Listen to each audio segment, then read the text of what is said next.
She dialed 911 the moment I packed my first box. "He's abandoning the rules!" she shrieked into her phone, her voice shrill enough to shatter glass 3 houses down. Seconds later, 5 police cruisers stormed my driveway like I was some dangerous criminal. Officers spread out across my lawn, hands gripping their weapons, just because I dared to move out of my own house. 5 armed cops for packing dishes in a house I own.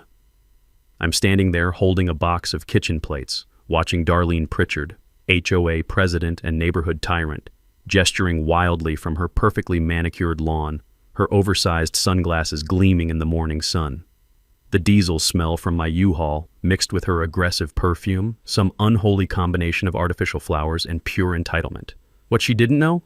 I'd just closed on every single property on her precious block. And in about 20 minutes, when those officers figured out she'd wasted their time, she was going to learn she wasn't the queen anymore. She was about to become my tenant.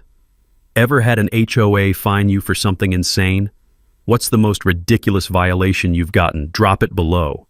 Watching from HOA hell? Comment your state. Let's see where the worst Karens live. Let me back up. 18 months before those cops showed up in my driveway, I was a completely different person. My name's Roland, early 50s, software project manager, the kind of guy who actually reads instruction manuals and enjoys organizing spreadsheets. Yeah, I know, thrilling. But here's the thing. My wife Sarah died from cancer 2 years ago, and after months of wandering around our empty house in Columbus, every corner reminding me of what I'd lost, I needed out. I needed a fresh start, somewhere quiet, where I could just breathe again. Pinewood Grove looked perfect. 22 homes in a neat little development outside Indianapolis. Mix of colonials and ranches from the late 90s. The kind of place where you picture kids riding bikes, neighbors borrowing lawnmowers, maybe a block party on the 4th of July. I bought a modest 3-bedroom ranch, thinking I'd test out retirement, eventually move my old man Pop out here with me. That first week, the house smelled like fresh paint and new carpet. Hope smelled like Home Depot, turns out. That hope lasted exactly 23 days. Darlene Pritchard knocked on my door on a Tuesday morning, and I knew immediately, something was off. Picture this. Late 50s, velour tracksuit, sunglasses that belonged on a celebrity hiding from paparazzi, and perfume so thick and aggressive it announced her arrival a full 30 seconds before she did. She drove a white Lexus SUV with a vanity plate that read Grovelder. Grove Leader. Real subtle, right? "Welcome to Pinewood Grove." She shoved this massive binder into my hands.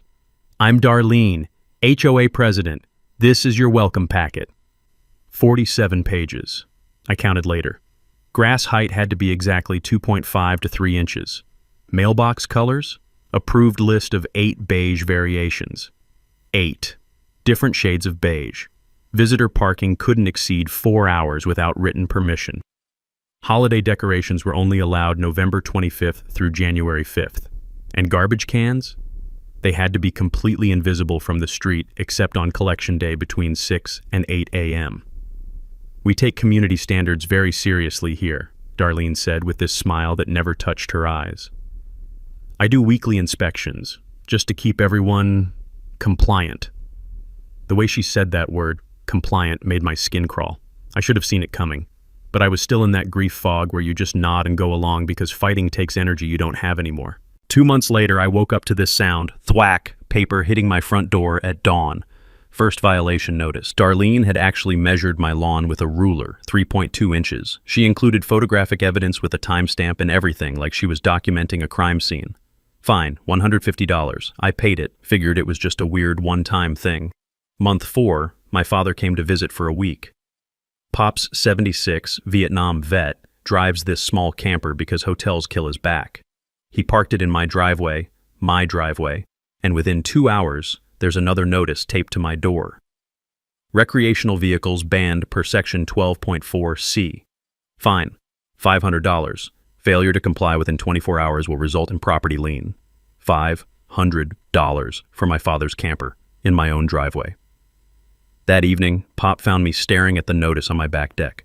The sun was setting, and you know what I noticed? Silence. No kids playing. No neighbors chatting over fences. Just the hum of air conditioning units and nothing else.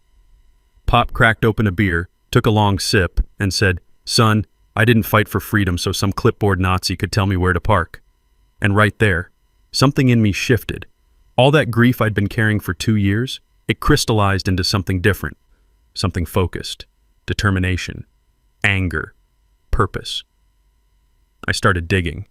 Turns out Darlene had issued over 200 violations in 18 months. Every single homeowner had been hit at least twice. The Chen family 3 doors down, forced to repaint their entire house. Twice. Because Darlene decided their beige was off-tone. Everyone was too terrified to fight back. That night, sitting across from Pop, I made a decision. If the system's broken, sometimes you have to buy the system. I just needed to figure out how.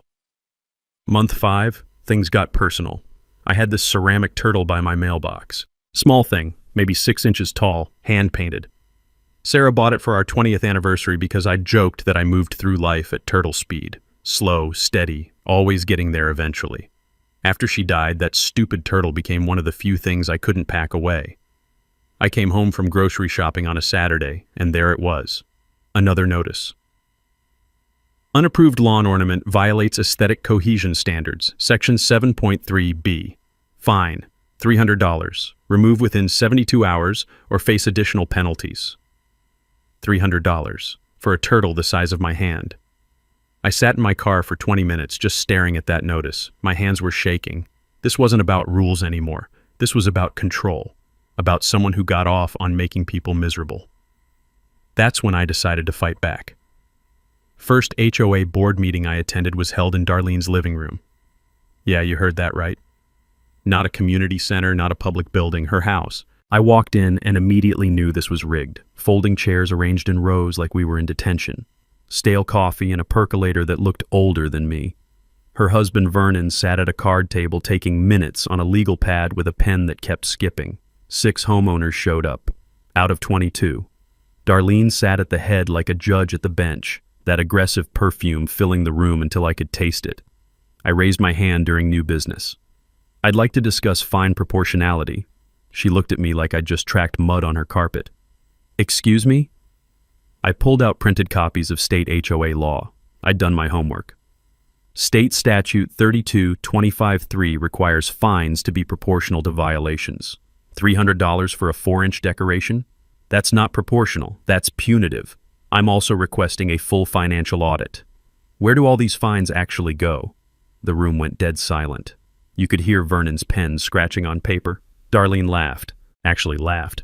We don't answer to renters. She spat that word like it was poison. I own my home, I said calmly. Then you should know better than to question this board's authority. The meeting ended 10 minutes later. As I was leaving, Vernon caught me at the door. He glanced back at Darlene, then leaned in close. His breath smelled like coffee and fear. Drop it, he whispered. She'll make your life hell. We've seen it happen. I drove home thinking about that. We've seen it. How many people had tried to fight before me? How many had been crushed? Next morning, I filed a Freedom of Information request with the county. Here's a knowledge nugget for you. In most states, HOAs are considered semi-public entities, which means their financial records are subject to FOIA requests. Takes about 2 weeks, costs maybe $20 in processing fees.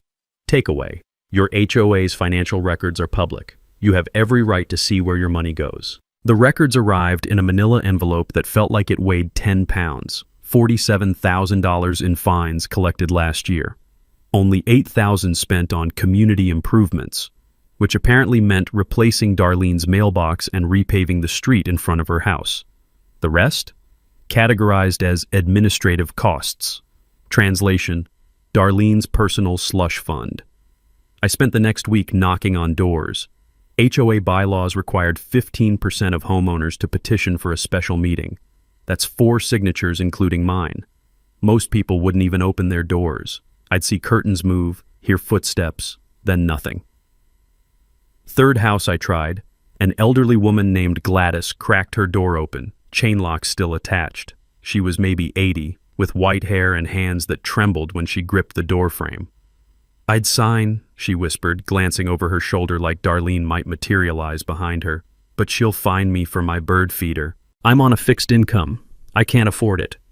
Her bird feeder was one of those simple wooden ones. Maybe cost $15 at Walmart. "What if I covered your next fine?" I asked. Her eyes went wide. "You'd do that?" "Yeah, I would," she signed. Word spread quietly after that. People started leaving their porch lights on when I knocked, secret signal that they'd talk. I got my signatures, filed the petition. Darlene's response came via her HOA lawyer. Cease and desist letter claiming the signatures were forged. They weren't. The lawyer's letterhead had a typo. Attorney at law. That should have told me everything about how cheap Darlene was cutting corners. But here's what she didn't know. While she was busy trying to shut me down, I was meeting with a real attorney. Sharp woman in her 60s named Phyllis. Office that smelled like old law books and burned coffee. Phyllis looked at my documents, looked at me, and smiled. "HOAs are just corporations," she said. "And corporations can be bought. You own 51% of the properties, you control the board." The printer in her office hummed as she printed out county property records. I spent that night at my kitchen table at 2 a.m. building a spreadsheet by the glow of my laptop. 22 properties. 8 were rentals owned by scattered investors. 3 were in pre-foreclosure, holdovers from the Great Recession. That's when the plan formed. I made my first call the next morning. Absentee landlord in Texas who owned a duplex. 2 votes. Offered him $240, $10,000 over market. He accepted in 4 hours. Darlene had no idea I just bought my first piece of her kingdom. Month 7, Darlene noticed. Small community. Word travels fast. Someone saw the county deed transfer. Someone else saw moving trucks at the duplex. By the time the gossip reached Darlene, she'd already convinced herself I was just another landlord trying to make a quick buck flipping properties. She had no idea what was actually coming. 3 days after my duplex purchase closed, there's an emergency board meeting notice in everyone's mailbox. I didn't go. Sent my tenant instead, guy named Marcus, early 30s, paralegal at a downtown firm, sharp as a tack and with a personal hatred of bullies that made him perfect for this. Marcus texted me updates in real time. The meeting lasted 12 minutes. Darlene rammed through a new rule. Owner occupancy priority designation. Sounds official, right? Here's what it actually meant. Any rental property now faced triple fines and a mandatory $1,200 quarterly absentee owner fee. She was trying to make my investment unprofitable, force me to sell. I smiled when I read Marcus's text. She'd just shown me her playbook, panic and overreach. I didn't fight the new rule, didn't even acknowledge it, just went quiet, moved Pop into one side of the duplex, made it owner-occupied, rented the other side to Marcus himself, who volunteered. Now I had someone at every board meeting, taking notes, watching every move she made. 2 weeks later, Marcus sent me something interesting. "Dude," his text read, "she's backdating meeting minutes. Vernon's literally changing dates on documents to make it look like rules were voted on properly. They weren't." Here's another knowledge nugget. Fraudulent HOA minutes aren't just unethical, they're illegal. Every rule change has to follow proper procedure: notice, quorum, vote, documentation. Skip any step? That rule is void. Fake the documentation? That's fraud, and board members can be held personally liable. Takeaway. Always request copies of meeting minutes. If dates don't match up or procedures were skipped, those rules can't be enforced. I filed that information away, ammunition for later. Meanwhile, I kept buying. Property number 2, foreclosed ranch, previous owner died, estate desperate to close, 3 votes. Paid $195, which was probably 20 grand under market, but the executor just wanted it gone. Used an LLC to make the purchase, different name untraceable to me on public records. Property number 3, another ranch, 2 votes, different LLC. Property number 4, colonial, 3 votes. Divorcing couple, messy split, needed cash fast. I offered $15,000 over asking with a 14-day close. They practically threw the keys at me. Now I controlled 10 of 22 votes, 45%. So close, I could taste it. Darlene knew something was happening. She just couldn't figure out what. Multiple LLCs buying properties, but the names went through registered agent services. Dead ends everywhere she looked. I heard through Marcus she'd even hired a private investigator, her cousin's boyfriend, unlicensed. The guy traced the LLCs to a P.O. box in Delaware and apparently gave up. That's when she made her biggest mistake. Another emergency meeting. This time she proposed a right of first refusal amendment. HOA had to be offered any property before it went to public sale. Obvious attempt to block the mysterious investor she couldn't identify. Problem was, you can't make rules retroactive. My attorney Phyllis confirmed it. The 3 properties I had in escrow? Already under contract. Her new rule meant nothing. But here's what her paranoia did accomplish. She convinced the board to sell off HOA assets. The playground equipment, the gazebo, the little common areas that actually made the neighborhood decent. Wanted to raise capital for a lawsuit against the corporate invader she imagined was coming for her. The board rubber-stamped it like they always did. Vernon didn't even look up from his legal pad. I almost laughed when Marcus told me. She was literally dismantling the HOA to save it, making my eventual takeover easier. One evening, I drove to Sarah's grave. Small cemetery on the edge of town, quiet except for the wind moving through the oak trees. I sat on the bench by her headstone, holding a ceramic turtle I'd bought to replace the one Darlene made me remove. "You always said I overthink everything," I said to the stone. "But this time thinking's gonna save people." I left the turtle on her grave. Back home, I pulled up my spreadsheet. 10 votes out of 22. I needed 12 to hit 51%. Just 2 more properties. The question was, which ones? I studied the list. The Chens had been punished more than anyone, forced to repaint twice, fined constantly for invisible violations, and I'd heard through the neighborhood whisper network they were looking at houses in Maplewood, the next town over. Then there was Gladys, the elderly woman with the bird feeder. She'd mentioned once, quietly, that she couldn't keep up with the fines much longer, that she might have to sell. 2 targets, 2 opportunities. I made a note in my spreadsheet and started drafting offers. Darlene was so focused on finding the investor that she never considered the investor was already inside her walls, 1 property away from checkmate. Month 10, Darlene called another emergency meeting. This time it wasn't just paranoia, it was full-blown panic. Marcus texted me the agenda an hour before. Special assessment proposal. You're gonna want to see this. I stayed home. Let Marcus be my eyes and ears. Less suspicious that way. The meeting was packed. 18 homeowners showed up, which was unheard of. People were scared. You could feel it in Marcus's texts, the way he described the room. That chemical smell of fear mixed with Darlene's perfume, everyone sitting rigid in their folding chairs. Darlene stood at the front, hands gripping the podium like she was addressing the United Nations. "We face an existential threat," she announced. No greeting, no minutes from last meeting, just straight into fear-mongering. "Outside corporate forces are attempting to destroy our community. To protect Pinewood Grove, I'm proposing a special assessment of $5,000 per homeowner. This will fund our legal defense. $5,000 per house. To fight a lawsuit that didn't exist yet against an investor she couldn't even identify." Marcus said the room went dead silent for about 10 seconds. Then a young couple stood up. The Torrances, both elementary school teachers, 2 little kids. I'd seen them around, always looked exhausted, always friendly. Mr. Torrance's voice shook when he spoke. "We can't afford $5,000, we have student loans, 2 kids, we're barely making mortgage as it is." Darlene's response was ice cold. "Then perhaps Pinewood Grove isn't the right fit for your family." Marcus said you could have heard a pin drop.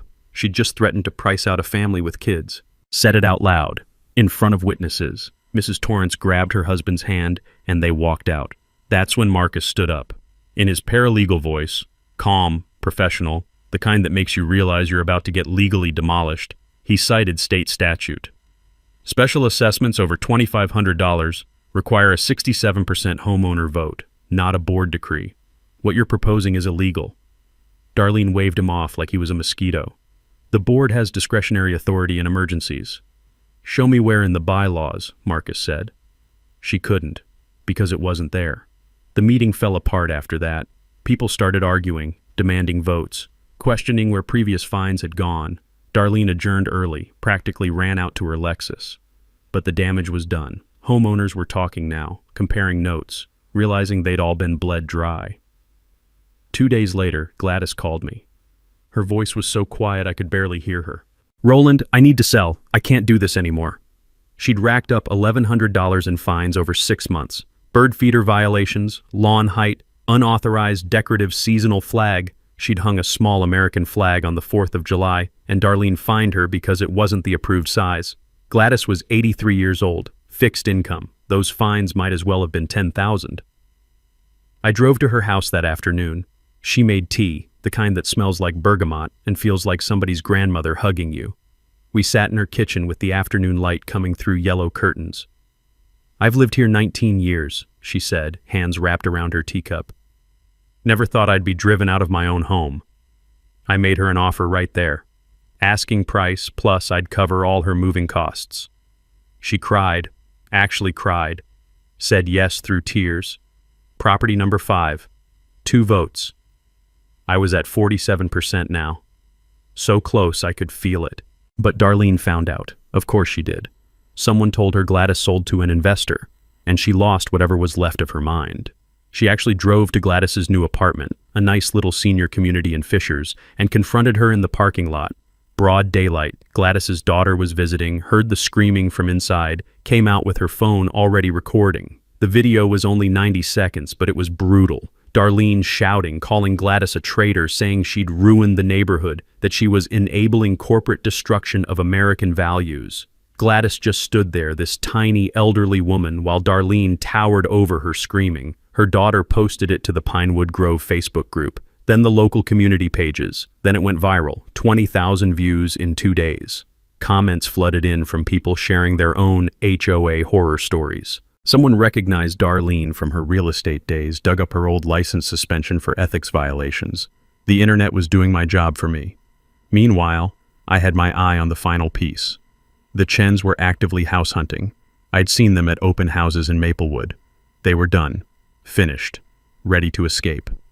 I approached Mr. Chen at a neighborhood 4th of July thing, just a few people grilling in someone's backyard, careful and quiet, like even celebrating felt dangerous under Darlene's watch. "I heard you're looking in Maplewood," I said quietly. He nodded. "We can't take another year of this. She made us repaint our house twice. Twice. Cost us $8,000. "What if I bought your house? $15,000 over appraisal. I'll cover your closing costs on the new place." He stared at me. "Why would you overpay?" I pulled out my phone, showed him the spreadsheet, 12 properties highlighted. His address blinking, waiting to be added. His eyes went wide. You're taking her down." "Yeah," I said. "I am, but I need your house to do it." He looked at his wife across the yard, then back at me. "We want to watch," he said. "When it happens. We want front row seats." Deal. We shook on it. The sale closed 3 weeks later. Property number 6, 3 votes, 53%, 12 out of 22 votes. I had control. I scheduled a board election per the bylaws. 30 days notice. Can't be blocked. Democratic process. Darlene still thought the LLCs were separate investors. She had no idea they were all me. No idea that in 30 days, she'd be standing in front of a room full of people learning exactly who'd beaten her. The countdown had started. 3 days after the Chen sale closed, Mr. Chen called me. "Can you come over? I have something you need to see." I drove over that evening. He met me at the door with a manila folder, the kind that's been stuffed so full the edges are splitting. His hands were shaking slightly as he handed it to me. When Darlene made me temporary board secretary back in 2019, just for 2 months while Vernon had surgery, I had access to everything. Files, emails, bank accounts. And I'm an accountant, Roland. Numbers talk to me. These numbers were screaming. I opened the folder. Holy hell. First document, bank statements showing transfers from the HOA operating account to a business account labeled Grove Management LLC. $31,000 over 3 years, categorized as consulting fees. I looked up at Chen. Let me guess, Grove Management is Darlene's shell company, filed with the state under her maiden name. It's her, just her. Textbook embezzlement. Second document, email chain between Darlene and her brother-in-law's construction company. Quotes for HOA repairs, new mailboxes, fence work, pressure washing. Every quote was inflated by 30 to 40% compared to market rate. And at the bottom of one email, in black and white, 20% finder's fee per usual. Kickbacks. Documented kickbacks. Third document. This one made my blood run cold. Lien paperwork on a homeowner's property. Guy named Patterson lived on the north end. Owed fines, according to Darlene. She'd placed a lien that prevented him from refinancing his mortgage. He'd lost out on a refi that would have saved him $40,000 over the life of the loan. Chen handed me another paper. Patterson's bank records. I got them from him after he moved out. He paid those fines. Paid them in full. She placed the lien anyway. Fraud. Criminal fraud. I sat at Chen's kitchen table for an hour, going through every page, while he made coffee that we both forgot to drink. The afternoon light faded to evening. My hands were steady, but my mind was racing. "Why didn't you use this before?" I asked. Chen looked down. I was scared. She destroyed families, Roland. The Johnsons, the Patels, that young couple with the baby, all gone because they fought back. I kept these as insurance, but I never had the courage to pull the trigger. Then you showed up. I called Phyllis, my attorney, right from Chen's kitchen. She drove over, reviewed everything under Chen's dining room lamp. "This is felony embezzlement," she said, pen tapping against her notepad. "Civil fraud, and HOA board members have fiduciary duty, same legal standard as corporate executives. She breached it. She's personally liable. So is Vernon for signing off on these transfers." Knowledge nugget. HOA board members aren't just volunteers. They have legal fiduciary duty.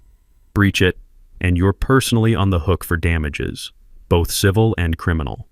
I had everything now.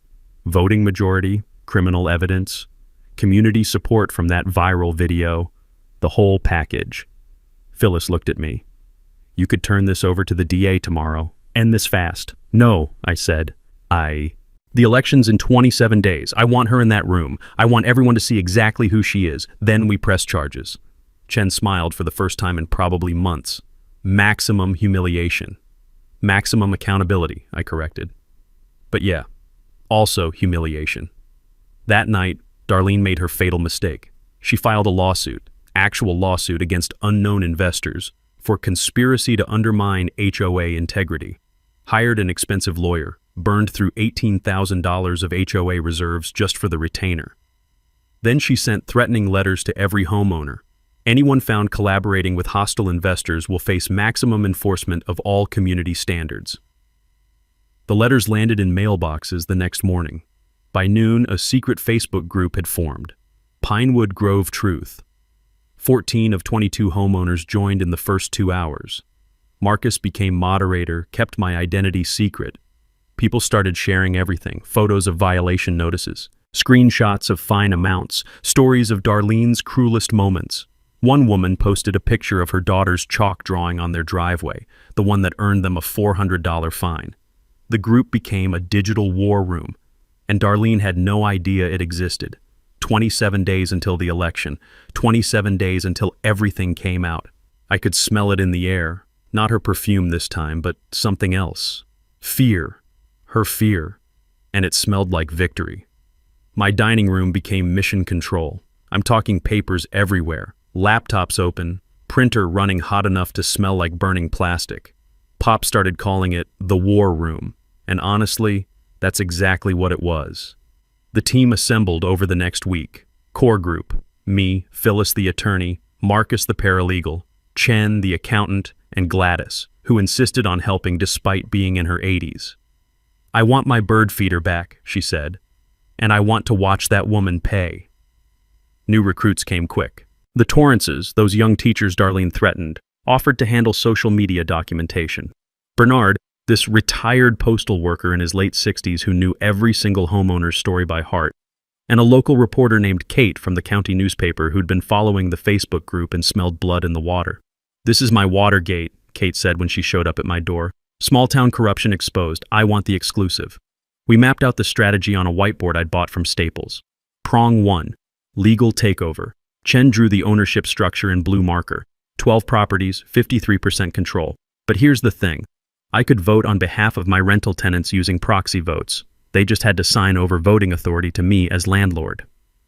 Another knowledge nugget, most HOAs allow proxy voting.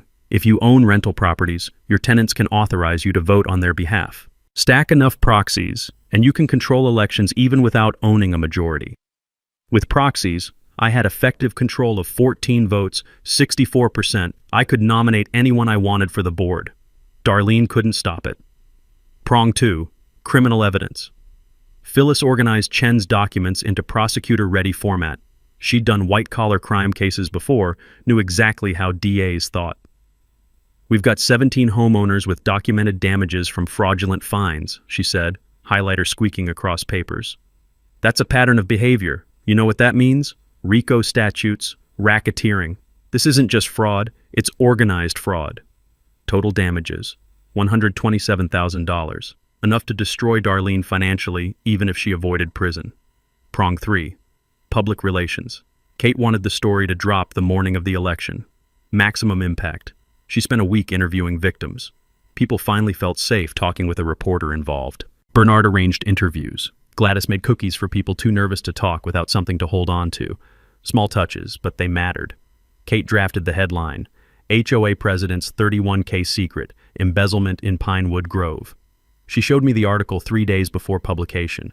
It was devastating. Quotes from 8 homeowners, photos of the bank transfers, sidebar about Darlene's old real estate license suspension. This goes live at 6 a.m. on Election Day, Kate said. She'll wake up famous, for all the wrong reasons. Prong 4. Community healing.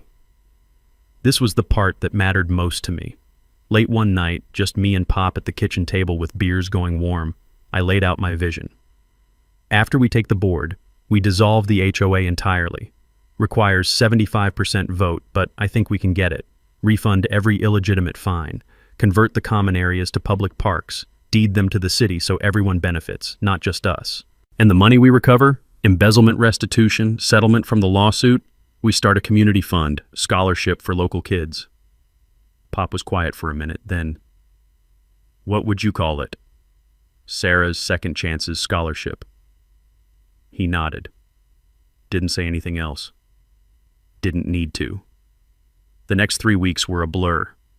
Marcus filed FOIA requests for 5 years of HOA records.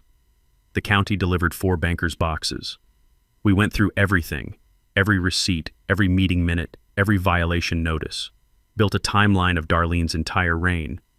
Bernard interviewed every homeowner, filled 17 notebooks with stories. Most people cried. Some got angry. All of them said the same thing. I thought I was the only one. Phyllis drafted legal briefs and taught me parliamentary procedure, Robert's Rules of Order, how to chair a meeting, how to shut down disruptions legally. We did practice runs in my living room with Pop playing Darlene, interrupting and objecting to everything. It was hilarious and depressing at the same time. You'll chair the meeting, Phyllis said. Know these rules cold. She'll try to hijack the process. Don't let her. The Torrances created an infographic for the Facebook group, pie chart showing where fine money went, 68% into Darlene's pocket. Timeline of violation spikes. Quote wall with Darlene's cruelest statements to homeowners. It went viral. 4,200 shares in 3 days. Darlene's lawyer sent a cease and desist for defamation. Marcus responded with an anti-slap motion threat. If she wanted to sue people for telling the truth, we'd counter-sue for legal fees and win. She backed down within hours. Week before the election, Kate's investigative research hit gold. Darlene's real estate license suspension from 2009. She'd failed to disclose foundation problems in a sale. The buyer sued, she lost. State suspended her license for 18 months. Pattern of unethical behavior going back 15 years. I rented the community center for election night, neutral venue, public space, HOA bylaws required it, set up folding chairs for 50 people, podium with microphone, projector for displaying documents. 2 cameras on tripods for Facebook Live plus backup recording. I even did a tutorial-style video explaining to the Facebook group, most HOA horror stories happen because homeowners don't know the bylaws. Read your CC&Rs, know your rights. Attendance is your weapon. Show up, vote. That's how you win. Final night before election, we had dinner at my house. Whole team, plus pizza because nobody had energy to cook. We went around the table. Everyone shared why they were fighting. Gladys, tearful, I want my bird feeder back. Chen, I want my daughter to see that bullies lose. Torrance, we teach civics. We tell kids the system works. Tomorrow we prove it. Marcus, I'm tired of watching powerful people crush the weak. Bernard, 19 years I've watched this neighborhood die. Tomorrow it lives again. Phyllis, I'm a lawyer because I believe in justice. Tomorrow we deliver it. Pop looked at me, waited. I thought about Sarah, the turtle, the house that was supposed to be a fresh start. I want to prove that broken systems can be fixed, I said. That one person with a plan can make a difference. and I want to make sure nobody else loses their home to someone like her. The printer hummed in the background, spitting out the last batch of evidence packets. Tomorrow, everything would change. Tonight, we just sat together, eating pizza, feeling something none of us had felt in over a year. Hope. 6 a.m., Election Day. Kate's article went live. My phone buzzed with the news alert. I was already awake, hadn't really slept if I'm honest, sitting at my kitchen table with coffee going cold in my cup. I clicked the link. There it was. Front page of the digital edition, above the fold in print. Pinewood Grove HOA president accused of 31K embezzlement. Subheadline: Documents reveal years of fraudulent fines, kickback schemes. Kate had included everything. Interviews with 8 homeowners, photos of bank transfers, copies of fake invoices, Darlene's old license suspension. There was even a sidebar, How to Audit Your HOA, a homeowner's guide. It was beautiful, devastating, perfect. My phone buzzed again. Marcus, it's live. She's gonna lose her mind. I'd bet money Darlene's phone was blowing up right about now. I was right. According to the neighborhood gossip chain that lit up within the hour, Darlene's neighbor had texted her the article link at 5:47 a.m. She'd called Vernon screaming so loud the neighbor heard it through the walls. This is defamation! Sue them! Sue the paper! Sue everyone! Vernon, for the first time in 8 years, apparently grew a spine. Dar, if this is true, I could go to jail. I signed those checks. My name's on those documents. First crack in the armor. By noon, the article had been shared over 800 times. Local TV news picked it up, sent a crew to the neighborhood. I watched from my window as a news van parked on the corner and a reporter started doing man-on-the-street interviews. Bernard walked right up to them. God bless that man. She fined a widow $400 because her gutter was dented, he told the camera. That gutter was dented when she bought the house. Darlene knew it. Fined her anyway. The Torrances came out next, Mrs. Torrance holding their youngest. $600 because our kids drew on our driveway with chalk, washable chalk. It rained that night. She still made us pay. Homeowners who'd been hiding for months suddenly emerged, blinking in sunlight like prisoners released from cells. People stood on sidewalks talking to each other for the first time in years, comparing stories, realizing they'd all been victims of the same crime. Darlene tried to do damage control. At 5 p.m., 2 hours before the election meeting, she sent an email blast to all homeowners. Meeting postponed due to legal review of defamatory claims. Phyllis responded within 5 minutes with her own email blast. Per HOA bylaws section 4.2, board cannot cancel an election once formally called. Tonight's meeting proceeds as scheduled. Any attempt to cancel is void. Darlene's email actually helped us. More people forwarded Phyllis's response than Darlene's original message. Everyone now knew. Election tonight, 7 p.m., community center. It was going to be packed. At 5:30, I drove to the community center to set up. I was carrying boxes of evidence when I saw her. Darlene's white Lexus, parked in the fire lane like rules didn't apply to her. She was inside the building arguing with the community center manager. This room is double booked, she was saying, voice sharp and high. There's been a mistake. I walked up behind her, set my box down with a heavy thunk. No mistake, I rented it. Here's the contract. I pulled the rental agreement from my folder, showed it to the manager. The manager looked at it, looked at Darlene, shrugged. He's paid through 9 p.m., ma'am. It's his room. Darlene turned to face me. Up close, I could see cracks in the foundation. Her makeup was heavier than usual, like she was trying to paint over exhaustion. Her perfume was so strong my eyes almost watered, covering the smell of stress, sweat, and fear. You, she hissed. Me, I said calmly. See you at 7. I walked past her into the room and started setting up. She followed me out to the parking lot 10 minutes later, phone pressed to her ear. I was loading more boxes when a county commissioner's car pulled up. Big guy, late 50s, American flag pin on his lapel. Harvey Morrison, political hack who'd been on the county board for 20 years. I'm here to ensure fair proceedings, Harvey announced, all puffed up and official. Marcus, who'd just arrived, stopped dead. Commissioner Morrison, isn't your brother the owner of Morrison Construction? Harvey's face went red. I don't see how that's relevant. Morrison Construction, the company that's received over $40,000 in contracts from this HOA. The same company documented in today's news article as being part of a kickback scheme. You could see Harvey's brain working, trying to figure out how a random paralegal knew his brother's business. I'm here in my official capacity. You're here in a conflict of interest, Marcus said flatly. There are TV cameras over there. Want to explain your presence to them? Harvey actually glanced at the news van parked on the street, muttered something about reviewing his calendar, got back in his car, and left. Darlene watched him drive away. The look on her face, that was the moment she realized she was alone. By 6:30, cars were lining the street. I counted through the window. 38 people filing into the community center. Record turnout. Everyone wanted to watch. Darlene sat up at the head table with Vernon and the two other rubber stamp board members. Vernon wouldn't look at her, just stared at the table, pen in hand, looking like he wished he could dissolve into the floor. I sat in the back row, anonymous, quiet. Darlene banged her gavel. She'd actually brought a gavel like this was a real courtroom, and called the meeting to order. Before we begin, she announced, voice shaking slightly, we must address the defamatory article published this morning. I move that we vote to hire a crisis PR firm at a cost of $25,000 to combat these malicious lies. Someone in the audience groaned. We don't have $25, let alone $25,000. Darlene ignored them. All in favor, I stood up. Point of order. She looked at me like I'd just slapped her. You're not on the board. Sit down. Bylaws Section 4.5, I said calmly, pulling out my copy. Any homeowner may raise procedural questions during meetings, and Section 4.8 states that when elections are on the agenda, they must be the first item addressed. No other business can proceed until elections are completed. Phyllis stood up next to me. He's correct. I'm an attorney, Ms. Pritchard, and I can cite the specific case law if you'd like. Proceed to elections or this entire meeting is invalid and subject to legal challenge. Darlene's face went from pink to red to almost purple. This is my meeting, she snapped.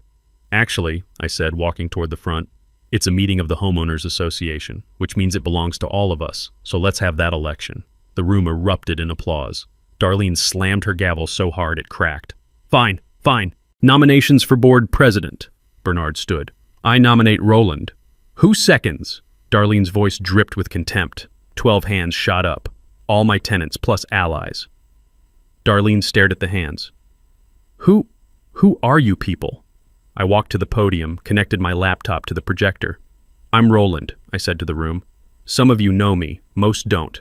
I moved here 18 months ago looking for peace after my wife died. Instead, I found tyranny.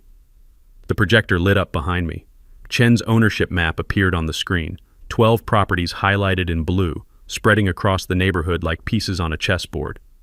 I own 53% of this neighborhood, I said quietly. 12 properties, 12 votes. I control this HOA, and I'm done with the tyranny. The room went dead silent. I heard someone gasp. Someone else whispered, "Holy hell." Darlene just stared at the screen, her mouth open, face going pale under all that makeup. Vernon stood up, grabbed his legal pad, and walked out. Just left. Abandoned her completely. The two other board members looked at each other, then quietly started gathering their things. Wait, Darlene said, voice cracking. Wait, this isn't... You can't... But before we vote, I continued, clicking to the next slide, everyone needs to see exactly what's been happening in this HOA. The first bank statement appeared on screen, and Darlene's world started to end.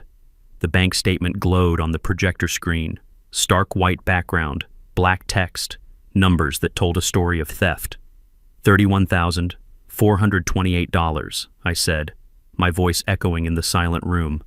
Transferred from the HOA operating account to Grove Management LLC over 3 years. Grove Management is a shell company registered to Darlene Pritchard. It's her. Just her. Paying herself with your money. Click. Next slide. Here's the email chain with Morrison Construction. Notice the quotes. $800 to replace a mailbox that costs $90 at Home Depot. $1,500 to pressure wash a fence that should cost $300. And at the bottom of this email, in writing, 20% finder's fee per usual. That's a kickback. That's fraud. Darlene stood up, her chair scraping loud against the floor. Those are fake! Photoshopped! You fabricated... They're from county records, I said calmly. And the HOA's own files. Everything's been authenticated by a forensic accountant and verified by the county clerk's office. You want copies? They're sitting right here. I gestured to the boxes of documents by my feet. Click. Next slide. This one's my favorite, I said, though favorite wasn't really the right word. Patterson family, remember them? Lived on Oakmont Drive until 2 years ago. Darlene claimed they owed fines, placed a lien on their house. That lien prevented them from refinancing their mortgage. They lost $40,000 in savings over the life of their loan. I pulled out another sheet. Here's Patterson's bank records, showing he paid every fine, in full, before the lien was filed. She placed a fraudulent lien on a family's home. The room erupted, people shouting questions. Someone yelling, "I knew it!" A woman in the third row started crying. I recognized her as Patterson's sister who still lived in the neighborhood. Phyllis stood up, voice cutting through the chaos. "I'm attorney Phyllis Chen. I've provided all of this evidence to the district attorney. A criminal investigation opened this morning. Charges pending include embezzlement, fraud, and racketeering." Darlene's face went completely white. She gripped the edge of the table. "You..." She pointed at me, her hand shaking. "You came here to destroy me. You planned this whole thing." "No," I said. "I came here for a fresh start after my wife died. You destroyed yourself. I just documented it." I looked around the room. At Gladys, sitting in the second row with tears streaming down her face. At the Torrances, holding hands. At Bernard, who was nodding slowly. At Marcus, filming everything on his phone for the Facebook group. Every fine you've issued, every rule you've enforced, every threat you've made, it was all about control, about power, about money. You weren't protecting this community, you were bleeding it dry. Darlene looked around the room searching for support, found nothing. The other board members had fled. Vernon was gone. Every face stared back at her with anger or disgust or vindication. Kate, the reporter, stood up from the back row. "Ms. Pritchard, are you aware that Morrison Construction, the company you've been receiving kickbacks from, is currently under FBI investigation for bid rigging in 3 counties? Darlene's knees actually buckled. She caught herself on the table. She hadn't known. I could see it on her face. Her brother-in-law's company wasn't just crooked, it was federally crooked, which meant she wasn't just facing state charges, she was facing federal investigation. "This is a witch hunt," Darlene said, voice cracking. "I'm leaving. I don't have to sit here and..." Bernard stood up, all 6 feet of retired postal worker, arms crossed. "You owe me $1,100 in fraudulent fines. You're not leaving until we vote." Other homeowners stood too, not blocking the door, not touching her, just standing. Witnesses, a wall of people who refused to let her run. The TV cameras caught everything. "Fine," Darlene whispered. "Let's vote. Get this over with." "Motion to proceed with elections," I said formally. "All in favor?" A chorus of "aye" so loud it almost shook the windows. "Elections for HOA president," I continued. "Roland for president. All in favor?" 18 hands went up, out of 22 possible votes. Opposed?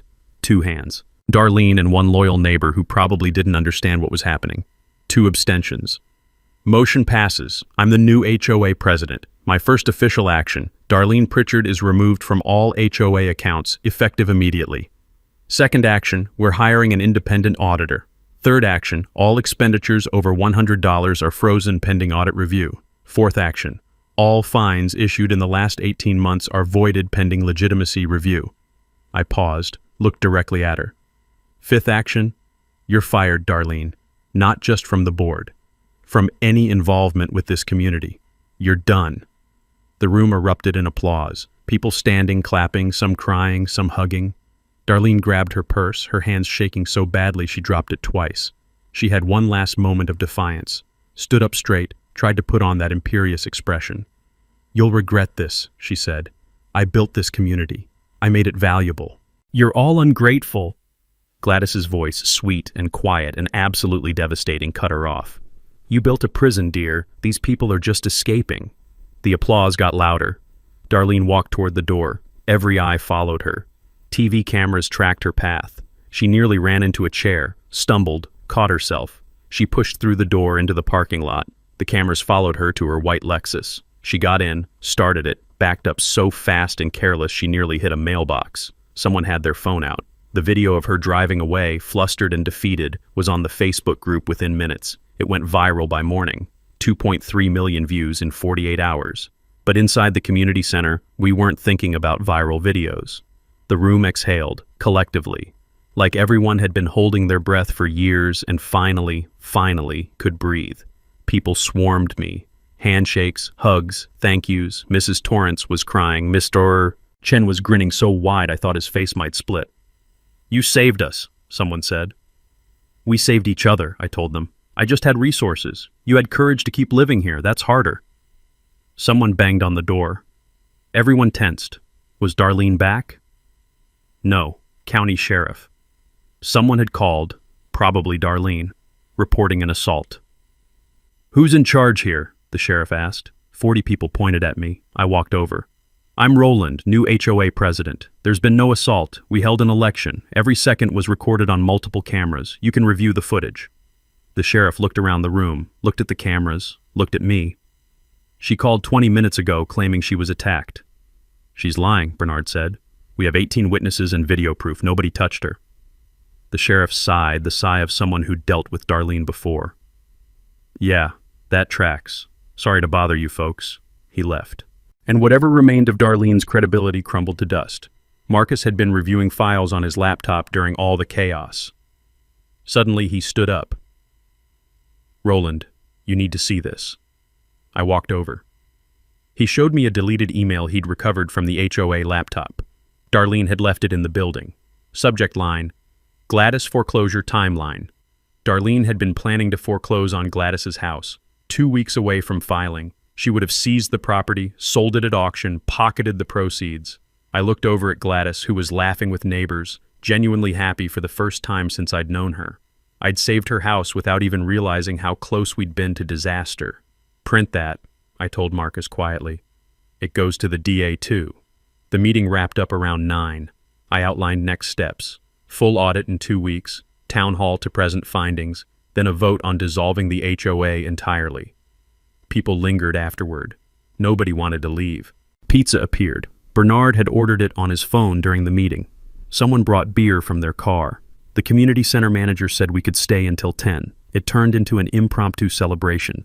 Kids playing in the parking lot for the first time in anyone's memory. Adults talking, laughing, swapping phone numbers, making plans. I stepped outside into the cool night air. Could smell honeysuckle from somewhere nearby. Could hear the buzz of conversation and laughter from inside. Pop walked out, handed me a beer. "Your wife would be proud," he said quietly. I looked at the ceramic turtle I'd put on the community center steps. Brought it from home, kind of a mascot now. "Yeah," I said. Yeah, she would. Tomorrow would bring consequences. Legal proceedings, paperwork, rebuilding. But tonight? Tonight we just stood there, listening to the sound of a community coming back to life. And it sounded like hope. 2 weeks later, the community center was packed again. 67 people this time. Every homeowner plus media, 3 TV stations now, Kate from the newspaper, even a crew from a true crime podcast. The auditor's report sat on the table like a bomb waiting to detonate. 148 pages. I'd read every single one. The new board sat at the front, me, Chen, Bernard, Mrs. Torrance, 4 people who actually gave a damn about this community. Vernon had resigned via email, gone into hiding. The other rubber stamp members had fled too. Nobody wanted to be associated with what was coming. Darlene showed up. I'll give her credit for that. Most people would have hidden.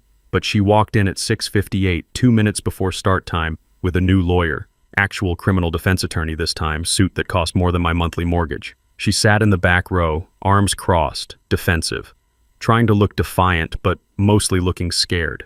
The lawyer had clearly told her to stay silent. Smart advice. I called the meeting to order at 7 sharp.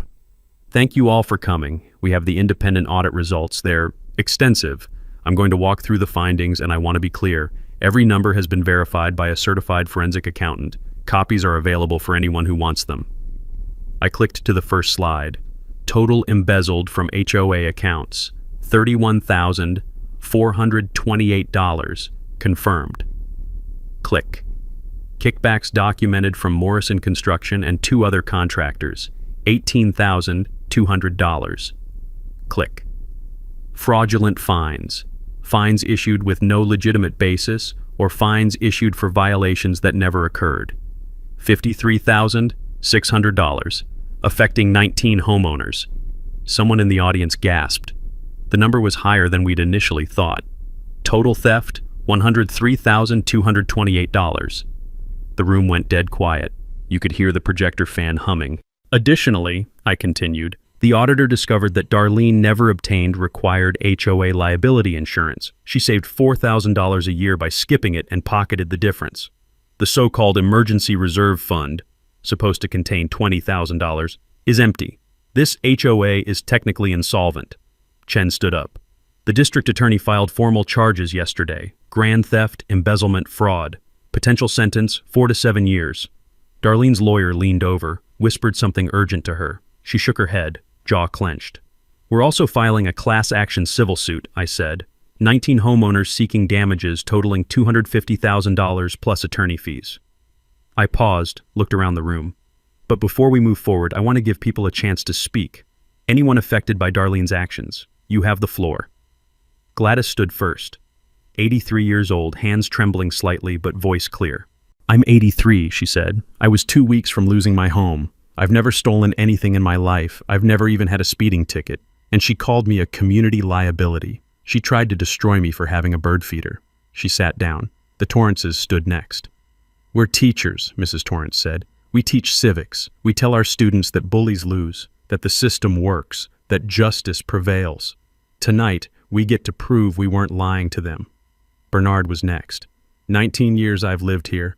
Watch this place go from a neighborhood to a dictatorship. Today it becomes a neighborhood again.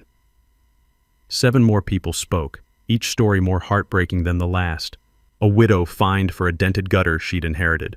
A veteran fined for flying an American flag the wrong week. A single mom fined for her kid's sidewalk chalk art. By the end, half the room was crying. Darlene couldn't take it anymore. She stood up, shaking off her lawyer's restraining hand. You're all pathetic, she shouted. I made this neighborhood valuable. Property values went up under me. You should be thanking me. Chen stood up calmly. Actually, no. County records show property appreciation 8% below regional average during your tenure. You cost everyone equity. Darlene's face went red. That's because of trash, like... She stopped herself, but not fast enough. We all heard what she was about to say. The racist comment forming, caught halfway out of her mouth. Her lawyer grabbed her arm, physically pulled her back down. But the TV cameras had caught it. The damage was done. That clip would make the evening news. The final nail in her coffin. I let the moment settle, then moved on. Item 2 on the agenda, dissolution of the HOA. This was the big one. I'm proposing we dissolve Pinewood Grove HOA entirely. Requires 75% approval, 17 of 22 properties. Here's what it means. No more fines, no more dues. No more rules about grass height or mailbox colors or when you can hang Christmas lights. Your home becomes truly yours again. Someone asked, what about common areas? The playground, the gazebo? We deed them to the city. They become a public park. City Parks Department maintains them. We still get to use them. Everyone does. But the burden's not on us anymore. I pulled up the final slide. And finally, the Pinewood Community Fund. We'll recover the embezzled money through restitution and the civil settlement. That money, every dollar, goes into a scholarship fund for local kids. We're calling it Sarah's Second Chances Scholarship. My voice caught slightly on my late wife's name. Kids who've overcome adversity, who've shown resilience, who need a chance. $2,500 a year, renewable. First recipient will be announced next month. Gladys was crying openly now. All in favor of dissolving the HOA? 19 hands shot up, out of 22. Only no votes. Darlene, her one loyal neighbor, and one absentee property, 86%. Motion passes. The Pinewood Grove HOA is officially dissolved. The room exploded. Applause, cheers, people hugging. Someone started chanting, "No more HOA," and half the room joined in. I banged the gavel, keeping it as a souvenir, and made one final statement. Effective immediately, there are no rules about grass height, mailbox color, or lawn ornaments. Your home is your home. Darlene, you're not just fired, you're erased. She stood up, grabbed her purse, tried for one last defiant exit line. You'll all regret this. But nobody was listening. The celebration drowned her out. She walked out to her Lexus surrounded by TV cameras. The video of her leaving, fumbling with her keys, driving away while reporters shouted questions, went viral by morning. Inside, Kate pulled me aside for the exclusive interview. "What's your message to other homeowners trapped in HOA hell?" I thought about Gladys's bird feeder and the Torrance's kids and Sarah's turtle. "Read your bylaws," I said. "Show up to meetings, numbers are power, and if all else fails, buy the board." I smiled. She smiled. The clip became the lead story on every local news channel. By the end of the week, "Man buys entire neighborhood to fire HOA president" was trending nationally. But that night, we didn't care about headlines. Someone had brought more pizza. Someone else had strung up lights in the parking lot. Music started playing from somebody's car stereo. Impromptu block party. First real celebration Pinewood Grove had seen in 8 years. I stepped outside, watched kids running around playing tag while parents laughed and talked. This was what community was supposed to look like. Pop appeared next to me with 2 beers. "Think she'll actually go to jail?" "Yeah," I said. "I do." And honestly, after everything she'd done to these people, to Gladys, to families just trying to live their lives, she deserved every single day. 3 months later, everything had changed. Darlene took a plea deal. 18 months in prison, $103,000 in restitution, 5 years probation. Lifetime ban from serving on any HOA board in the state. They actually passed a law about that, nicknamed it the Darlene Law in the State House. Vernon flipped on her to save himself, testified about the embezzlement scheme. He got probation and a divorce. Last I heard, he moved to Arizona to live with his sister. The civil settlement came through. Every homeowner got refunds for fraudulent fines. I covered the shortfalls out of my own pocket, about $12,000, but honestly, it was worth every penny to see the looks on people's faces when they got those checks. The neighborhood transformed. Lawns became personal again. Some people kept them manicured like golf courses. Others planted wildflower meadows. The Chens put in a vegetable garden. Bernard installed a mailbox shaped like a trout. It's hideous and wonderful and makes me smile every time I drive past. Holiday decorations went up and never came down. One house has Christmas lights running year-round now just because they can. It's become a running joke. Kids actually play outside. Sidewalk chalk art everywhere. You can hear laughter on summer evenings. The monthly potlucks started organically. First one was just 5 families in Bernard's backyard. Last month we had 43 people. Gladys won the pie contest for the 3rd year running. Her cherry pie is legendary now. I kept 8 properties as rentals, charged 15% below market rate, rent to families and students and veterans who need affordable housing. Took a financial loss on 2 properties when I sold them back to families who wanted to own again. $30,000 total. But money isn't why I did any of this. Sarah's Second Chances Scholarship launched with $47,000 in the fund. The recovered embezzlement money plus my personal contribution. First recipient was the Torrance's daughter, heading to college to become a teacher like her parents. $2,500 a year, renewable. Applications come from all over the county now. Kids who've lost parents, kids who've fought illness, kids who've overcome poverty. We've given out 8 scholarships so far. Pop lives permanently in one of my properties now. We have dinner twice a week. He's made friends with Bernard.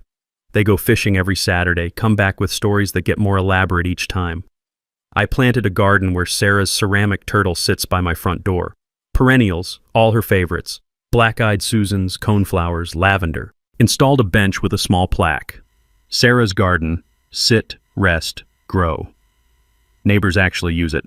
I'll come home and find strangers sitting there reading or just enjoying the afternoon. That's exactly what Sarah would have wanted. Marcus got hired full-time at Phyllis's law firm. He's considering law school now, says he wants to fight for people who can't fight for themselves. Bernard wrote a book about the whole experience. Self-published it on Amazon, HOA Hell, How We Fought Back. Sold 6,000 copies, mostly to people trapped in their own HOA nightmares. He donates profits to the scholarship fund. We get calls now. Other neighborhoods facing the same thing. Tyrannical boards, fraudulent fines, embezzlement. Marcus and I consult for free, walking people through the process, how to request audits, how to organize, how to fight back legally. Helped 4 communities so far. 3 successfully removed corrupt boards. 1 dissolved their HOA entirely. The local news did a follow-up story 6 months after the election. Filmed the neighborhood during one of our potlucks. Kids playing, people laughing, Gladys's bird feeder prominently displayed in her front yard. Property values actually went up 12% after the HOA dissolved. Turns out people will pay more to live somewhere they're actually free. We have an annual celebration now, Liberation Day we call it. Anniversary of the dissolution vote. Last one had over 80 people, live band, food trucks, kids bouncing in an inflatable castle, adults playing cornhole and drinking beer. I sat on the curb with Pop during the party, watching the chaos in the best possible way. "You missed the fight?" Pop asked. I thought about it. About spreadsheets and property deeds and late nights planning. "Nah," I said. "This is the win." A kid ran up, maybe 5 years old, one of the Torrance kids' friends, and handed me a piece of sidewalk chalk. "Draw with us." I looked at the ceramic turtle on my lawn, catching the late afternoon sun.